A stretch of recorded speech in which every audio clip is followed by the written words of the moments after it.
Heute beschäftigen wir uns mit Höhentraining und zwar zeige ich dir eine Übung, mit der auch du deine Höhe ausbauen kannst. Du kannst sie aber auch ganz individuell an dich anpassen.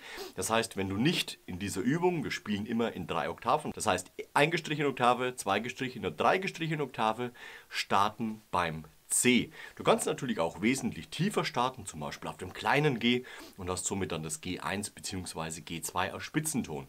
Wie gesagt, wir starten beim C1, C2, C3 schließt sich an, das heißt wir haben immer den Übertrag in die Oktave und spielen diese Übung bis zum G1, G2 bzw. G3.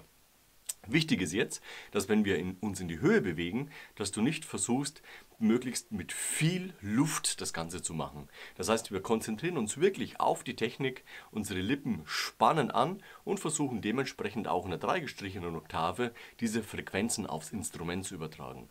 Also nicht dieses Maximale an Luft ins Instrument schieben, steht hier im Fokus, sondern ganz im Gegenteil, wir benutzen oben weniger Luft, diese aber schneller und somit bekommen wir auch mit diesem Lippenmaterial, was ja durch die Spannung eingeengt wird, dadurch schwingt weniger, dieses aber schneller die Frequenzen in der dreigestrichenen Oktave auch gespielt. Los geht's!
Und dann haben wir auch das G3 letztendlich erreicht.